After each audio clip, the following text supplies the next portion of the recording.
Hi, I'm Amber, welcome to my channel. Today we are doing a 50s themed British house.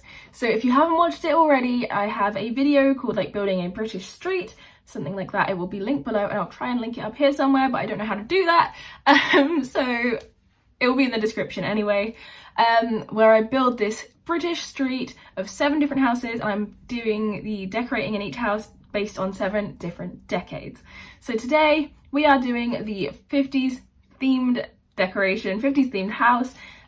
So it's a British lower class house. So like I say, if you wanted to see me build this entire street, there is a video of that, and I don't know if it's on the gallery, the build, but oh well. So this is a house that is on a diagonal, so that kind of makes it a little bit complicated for decorating and furnishing, especially like kitchens and stairs. Oh my goodness. Building the overall thing, I planned around the stairs when I was doing the layouts of the diagonal houses, and oh my goodness, why can't we place diagonal stairs so when a house is diagonal the stairs are straight and aligned with the rest of the house? I don't know. This game is like in some ways so advanced and crazy and amazing, but in some ways it's not. Anyway, here we have the living room. So I was looking up a lot of different reference images while furnishing all of these houses, and specifically trying to look at British interior design, not just generic 50s interior design from all over the world. And also I was kind of pulling from pictures of like family houses that are, you know, from the past, or like, you know, bits and bobs of my family's different family members' houses that haven't been renovated or decorated in a long time, and maybe have some of these elements or, you know, vintage items that are from these different eras. So this is the 50s themed living room. Again, they're not meant to be well off. This is post-war, like maybe early 50s, where they're really still feeling broke. The economy has not recovered. And I think in the 60s house I go for more of like a fancy, fresh, modern, like not modern, but you know what I mean, like they're very up to the latest trends, like by the second, they've got the money to do that. Whereas this, I think, is more of like a realistic standard income household. So if you want to see something where the Sims kind of in theory have like more money, the 60s house is gonna be that, and the 70s house, honestly, that as well. But I wanted to do this one as a lower class income household. So they've got the dining room as the entryway into the house. A lot of British houses actually tend to have an entryway room, like a little hallway. In Sims would be maybe like a 1x2 or 1x1 room, just so that it conserves the heat. When that door opens, you can kind of airlock it, close that before you go into the rest of the house, and you don't disrupt the heat in the house. Because British homes are built centered around keeping heat in. It is cold. I have a thermometer over there and it is cold in this room right now. Where was I going with that? Oh yeah, but because this was a diagonal, the diagonal rooms are kind of huge, and this house isn't that big, so I just didn't have room to make a little entry hall. So it comes straight into the dining room and then goes off into kitchen and living room. So here you can see the kitchen, giving like, you know, very 50s council house with the counters. Even like 60s and 70s, I feel like these kind of counters were really across all of those decades, especially in British council houses. And then I use this tiny desk as the kitchen table because they've got a dining room, they have a dining table, so they didn't really need a kitchen table. But I use that tiny desk just to make a diddy little kitchen table, and I love the element of realism of having just at least a little something to sit at and eat in your kitchen. I think that is very much realistic.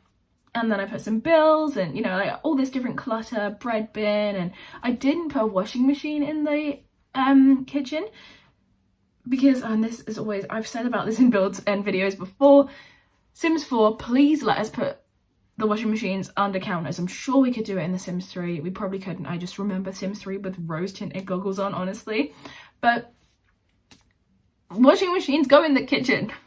I don't care what other countries do. In the UK, they go in the kitchen. And if you don't want to put it in the kitchen, that's fine. But we need to be able to put them under counters so I can build my realistic British houses. I know you're probably going to tell me there's mods and things for that, but I prefer to build without CC and without mods. Some people are kind of judgy about mods, and honestly, like, you do you. I've built with CC before and like I loved it, but I like trying to, you know, work with what the game gives you. That is just what I prefer to build with. So I'm just gonna moan about the game and not do anything about it. That's my vibe. Here we've got a little office off to the side, so, you know, they're not like a super poor household. They have an office in their house, which honestly, like, okay. It probably should have been a downstairs bathroom, but I made it an office. And then upstairs, it is quite tight and small, but the landing's a decent size, to be honest. The landing's kind of big. It was being funky and weird with the flooring, so I had to place it tile by tile, which is great when you're on diagonal. Totally not annoying. But so we've got, I think, 3 bedrooms, 1 bathroom upstairs. So very standard British house. Also, I'm sorry that this angle makes it look like I have no neck. I have one. She's here. Anyway, so furnishing the upstairs now. The downstairs is done, and the way that the stairs come out of the kitchen, you'll see in a little tour at the end if you haven't looked already. I really like how that looks. I don't know if it's necessarily like the most normal realistic thing for a British house, but I really like how that turned out and how that looks, and I think it's really cute. So here we are furnishing in my mind, like a teenage or elder child girl's bedroom. So she's got like that pink patterned wallpaper. It's, you know, very like oldie and traditional. She's got all her different little like clutter bits and bobs. I'm not going for like pure 1000% realism. Obviously it's The Sims, you can't always do that, but you know, I tried to clutter it up with a few bits and bobs that I think this person would have. Because of the stupid diagonal walls, all the rooms are kind of funky shapes, so she has this awkward like 45-degree angle corner, I think, and that is annoying. That is super annoying. Sorry, this chair is squeaky. I just need to move my legs. But you know, oh well, just ignore the odd angles and things. Obviously that is not like on purpose. British houses don't actually tend to have these weird angles. And then I gave her a little armchair, you know, a little tartan patterned bed sheet. And then we are on to, I think this is the parents' room next. So, oh, my voice like went there. I was like, next. Was that like a vocal fry? I think that's called. If I do that, like, I'm sorry, because I hate that. I hate vocal fries. Something about them does my head in.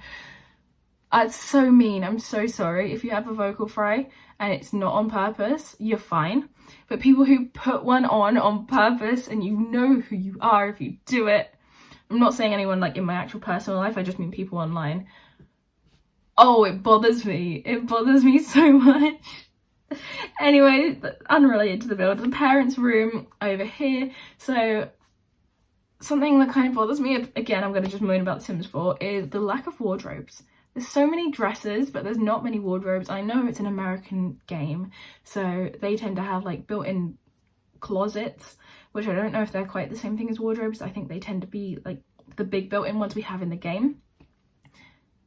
I'm moaning about that right now, but I have literally a built-in the same as like the ones in the game. But in the UK in general, we tend to have more freestanding wardrobes, and we need more of those in the game. We've got one that came with the high school pack, which I'm obsessed with right now and I love, and especially for like older style builds, it's great. I don't think I use it in this particular build, but I think maybe in my next 1 or 2 of these decade builds, I think I bring that one in. I use it in the 60s one. They're like, the one from the high school pack is almost exactly the same as one that my nan has, like a set of them. I don't know if she still has them, but growing up, whenever I would like go and be in her room, she would have these wardrobes that looked almost exactly the same as the ones from the high school years pack. They were this really deep red toned wood, and I don't know why, but they stick out in my mind as being like these gorgeous wardrobes. I think they were really pretty. Anyway, here we are on to, I didn't really pick if it's a boy or a girl's room, it's just blue. Because I mean, it kind of looks almost girly, but it's blue, so I don't know if maybe it'll be a boy's room, you know. But yeah, there's another room there. And then the bathroom, again, we've got these weird angles. I almost kind of like closed it off, but I was trying to work with what I had and what I built for myself. I did a blue bathroom suite. I love this. I love the avocado bathroom suites of the 70s, and from just knowledge in general and some research I did before this build, there were fun different coloured bathroom suites in the 50s as well. I don't know if they were necessarily super common, but I wanted to include it in this build. They still existed in Britain in the 50s, so I had to put one in because I want one.